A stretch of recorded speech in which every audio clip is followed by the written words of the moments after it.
നമസ്കാരം, വേണു പരമേശ്വറാണ്. ഇത് ഒരു അമ്മയുടെ മനസ്സ് നൊന്തുള്ള ശാപമാണ്. തലമുടി കിട്ടിയിട്ടില്ല ഇതുവരെ. ഞാൻ ആ ശിക്ഷ എന്ന് വിധിക്കുവന്ന് ഈ മുടി മുറിക്കാൻ ഞാൻ കാത്തിരിക്കുക. അമ്മയുടെ കണ്ണീര്, ഇത് എൻ്റെ കണ്ണീരല്ല ഇപ്പോൾ എനിക്ക് രക്തോ വരുന്നു. ഇനി ഒരച്ഛനും ഈ ഗതി ഉണ്ടാവാൻ പാടില്ല. ശരീരത്തിന് പാടുണ്ടായിരുന്നു, തലയുടെ ബാക്കിൽ സ്കള്ളിന്റെ ഭാഗത്തായിട്ട് മുറിവുണ്ടായിരുന്നു, മുറിവുണ്ട്. 3 ദിവസം പഴക്കമുള്ള പാടുണ്ടായിരുന്നു. പിന്നെ ഇന്റേണൽ അവയവങ്ങൾ കംപ്ലീറ്റ് തകർത്ത് കളഞ്ഞു. അതാണുള്ളത്. എല്ലാം നട്ടല് തകർത്ത് കളഞ്ഞു, വാരിയല് പോയി, ചെറുകുടല്, വൻകുടല്, പിന്നെ സ്റ്റൊമക്ക് എല്ലാം 3 ദിവസമായിട്ട് ഇല്ല. കഴിഞ്ഞ 3 ദിവസമായിട്ടുള്ള പഴക്കമാണ് ഉണ്ടായിരുന്നത്. 1% പോലും ഞാൻ മാപ്പ് കൊടുക്കില്ല. അവർക്ക് മാപ്പ് കൊടുക്കുന്നത് പോയിട്ട് അവരെ ഏറ്റവും അവസാനം വരെ ഉള്ള ഒരു കുറ്റവാളികളെ വരെ എനിക്ക് തൂക്കുകയറിൽ കൊണ്ട് എത്തിക്കണം. തൂക്കുകയറിലെങ്കിലില്ല, അവിടെ കൊണ്ട് എത്തിക്കണം. കാര്യങ്ങളൊന്നും ഞാൻ ബഹുമാനപ്പെട്ട നീതിപീഠം പറയുന്നത് എന്താ, അപൂർവങ്ങൾ അത്യപൂർവം, അങ്ങനെയാണ് തുക കൊടുക്കുന്നത്. ശരിയാണല്ലോ. പക്ഷേ ഇതിൽ നിന്നും എന്ത് അത്യപൂർവം ഉണ്ടാവണമെന്ന് എനിക്കറിയില്ല. ഞാൻ നിയമം കൂടുതൽ പഠിച്ചിട്ടില്ല, എന്നാലും പറയുക, തൂക്കുകയർ തന്നെ ഞാൻ എല്ലാവർക്കും വാങ്ങി കൊടുക്കാൻ വേണ്ടിയിട്ട് ഞാൻ ഏതറ്റം വരെയും പോകും. ഞാൻ അതുവരെ പോകും. അതുവരെ പോകുന്ന പറഞ്ഞാൽ വ്യക്തമായി എനിക്കറിയാം ഇതൊരു കൊലപാതകമാണെന്നുള്ള 100% ഉറപ്പാണ്. കേരള മനസാക്ഷിയെ ഒന്നടങ്കം ഞെട്ടിച്ച സിദ്ധാർത്ഥന്റെ കൊലപാതകത്തിന്റെ ചുരുളഴിച്ച കുറ്റപത്രം CBI തയ്യാറാക്കിയത് കണ്ട് കേരളക്കര അക്ഷരാർത്ഥത്തിൽ ഞെട്ടിത്തെരിച്ചിരിക്കുകയാണ്. CBI പോലും ഒരു വേള കരഞ്ഞു പോയിട്ടുണ്ടാകും സിദ്ധാർത്ഥിനോട് കൂട്ടുകാർ ചെയ്ത കൊടും ക്രൂരത കണ്ടിട്ട്. ഇക്കഴിഞ്ഞ ഫെബ്രുവരി 15 മുതൽ 3 ദിവസം തുടർച്ചയായ ശാരീരികവും മാനസികവുമായ പീഡന പരമ്പരകളെ തുടർന്ന് ഹോസ്റ്റൽ മുറിയിൽ തൂങ്ങി മരിച്ച നിലയിലാണ് സിദ്ധാർത്ഥനെ കണ്ടെത്തിയത്. പൂക്കോട് വെറ്റിനറി കോളേജ് ഹോസ്റ്റലിലും പരിസരത്തുമായി നടന്ന കൊടും ക്രൂരതയുടെ വിവരിക്കാനാകാത്ത കഥകളാണ് CBI ഉദ്യോഗസ്ഥർ കണ്ടെത്തിയത്.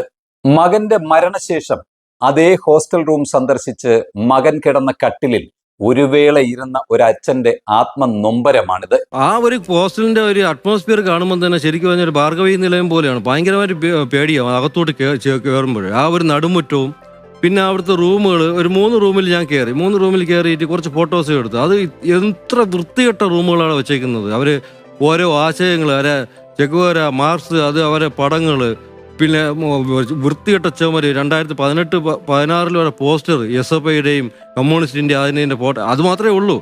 എല്ലാം ഒട്ടിച്ചു വെച്ചേക്കുന്നത് ഓരോ ആശയങ്ങൾ, പിന്നെ ഓരോ വൃത്തിയോട്. മകന്റെ ആത്മാവ് പോലും ഈ കൊടും പാപികളോട് ക്ഷമിക്കില്ലെന്ന് ഇപ്പോഴും ആ അമ്മ വിശ്വസിക്കുന്നു. വന്നിട്ട് ഞാൻ ചോദിച്ചു, മോൻ്റെ അടുത്തിരുന്നു അല്ലേ ഇങ്ങനെ ചോദിച്ചപ്പോൾ പറഞ്ഞു, അത് ഞാൻ മോൻ്റെ അടുത്ത് ഇരിക്കുകയല്ല ചെയ്ത, മോനെ ഞാൻ കണ്ടു. അവനവിടെ കുറേ ജോലിയുണ്ട്, അത് തീർത്തിട്ട് ഇങ്ങോട്ട് വരും. അവനറിയാം അവനെ ചതിച്ചവരെല്ലാം, അവരെല്ലാം അവിടെ ഉണ്ട്. കുറച്ചു പേരെ ജയിലിലായിട്ടുള്ളൂ. അവിടെ ആർക്കും അമ്മയടുത്ത് പറയണം, അവിടെ ആർക്കും പഠിക്കാൻ പറ്റില്ല. എന്നെ ചതിച്ചവർക്ക് ആർക്കും പഠിക്കാൻ പറ്റില്ല, മനസ്സമാധാനമായിട്ട് ഉറങ്ങാൻ പറ്റില്ല, ആഹാരം കഴിക്കാൻ പറ്റില്ല. അത് പറയണം. എനിക്കിതെല്ലാം ഞാൻ എപ്പോഴും അവിടെ കറങ്ങി നടക്കും. ഞാൻ പണ്ടത്തെ പോലെ തന്നെ അവൻ എപ്പോഴും പറയും, അമ്മ എനിക്ക് 24 മണിക്കൂർ തികയൂലമ്മ ഇപ്പോൾ കോളേജിലെ കാര്യങ്ങൾ നോക്കാൻ. അതുപോലെ തന്നെ ഞാൻ അങ്ങനെ കറങ്ങി നടക്കും. എനിക്ക് കുറച്ച് കാര്യങ്ങളും കൂടെ ചെയ്ത് തീർക്കണം. ഇവരെ ശിക്ഷിക്കുന്നത് അമ്മയുടെ കണ്ണിലൂടെ എനിക്ക് കാണണം. എന്നിട്ട് ഹസ്ബൻഡ് എൻ്റെ അടുത്ത് പറഞ്ഞ്, നമുക്ക് വെയിറ്റ് ചെയ്യാം, അവൻ ഇവിടെ തന്നെ വരും, അവന് കുറച്ച് ജോലി ഉണ്ടെന്നാ പറഞ്ഞ്. ഞാൻ കണ്ടു അവനെ. ഞങ്ങൾ അതാ വിശ്വസിക്കുന്നത്.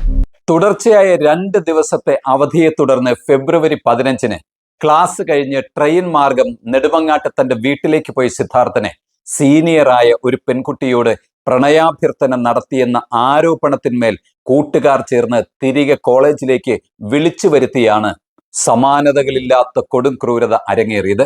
സിദ്ധാർത്ഥിനൊപ്പം ഒരേ മുറിയിൽ കഴിഞ്ഞ സുഹൃത്തുക്കളുടെ നേതൃത്വത്തിൽ ആരംഭിച്ച പരസ്യ വിചാരണ ഹോസ്റ്റൽ മുറിയിൽ നിന്ന് കോളേജ് ക്യാമ്പസിലെ പുരയിടത്തിലും പാറക്കെട്ടിലുമൊക്കെ വെച്ച് അരങ്ങേറിയ ശേഷമാണ് അടിവസ്ത്രം മാത്രം ധരിപ്പിച്ച് ബാക്കി ഉടുവസ്ത്രങ്ങളെല്ലാം അഴിപ്പിച്ച് ഹോസ്റ്റലിന്റെ നടുമുറ്റത്ത് നിർത്തി ശാരീരിക പീഡനം നടത്തി പരസ്യ വിചാരണ ചെയ്തത്. ഈ ദൃശ്യം കാണാൻ 150ഓളം വരുന്ന ഹോസ്റ്റലിലെ താമസക്കാരായ സഹപാഠികളെയും ഈ നരാധമന്മാർ വിളിച്ചു വരുത്തിയിരുന്നു. അന്ന് ഈ ക്രൂരകൃത്യം കണ്ടു നിന്ന കൂട്ടുകാരിൽ ഒരാൾക്കെങ്കിലും ഈ വിവരം പുറത്തറിയിക്കാൻ കഴിഞ്ഞിരുന്നെങ്കിൽ ഈ മകൻ നമുക്ക് നഷ്ടപ്പെടില്ലായിരുന്നു. ഒരാള് പോലും, ഒരു കുട്ടിയോ അല്ലെങ്കിൽ അവരുടെ ഒരു പേരന്റ് പോലും എന്നെ വിളിച്ചിട്ടില്ല. ഈ 130-150 കുട്ടികൾ കണ്ടുകൊണ്ട് നിന്നു എന്ന് പറഞ്ഞു. അവർക്കൊരു കോള് ഒരു കോൾ വിളിക്കായിരുന്നു. ഇത്രയ്ക്കപ്പം കണ്ടവര് വരെ എന്റെ കണ്ണിൽ അവര് വരെ കുറ്റക്കാരാണ്.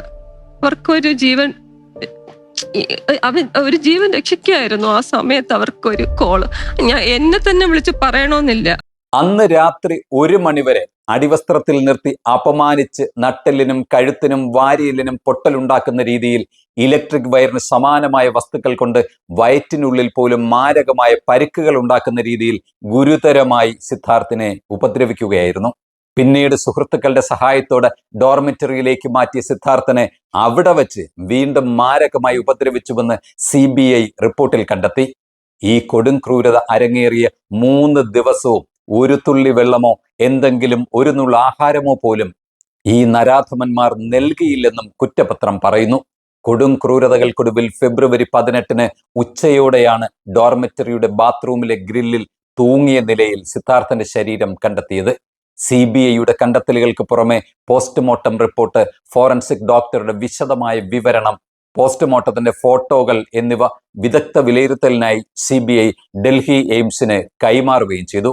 CBI അന്വേഷണത്തോട് വിശ്വാസത്തോടെ കാത്തിരിക്കുന്ന ഈ അമ്മയ്ക്ക് നമ്മളോട്, നമ്മുടെ മക്കളോട്, കേരളീയ മനസാക്ഷിയോട് ഇതാണ് പറയാനുള്ളത്. ഒരാളെ കൊന്നിട്ട് വരാൻ പറയില്ല. പക്ഷെ ഞാൻ പറയുന്ന ഇനി ഒരമ്മയും, എല്ലാ അമ്മയും മക്കളെ വളർത്തുമ്പോൾ പറയണം, മറ്റുള്ള ഒരമ്മയുടെ കണ്ണീരിന്റെ അല്ലെങ്കിൽ ആ രക്തത്തിന്റെ ശാപം ഏറ്റുവാങ്ങാൻ വേണ്ടി നീ സ്കൂളിൽ പോകണ്ട.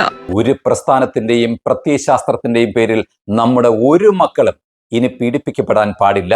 അതിനേത് കോടതി വരെ പോയാലും സമൂഹം ഒപ്പമുണ്ടാകും. നന്ദിയോടെ.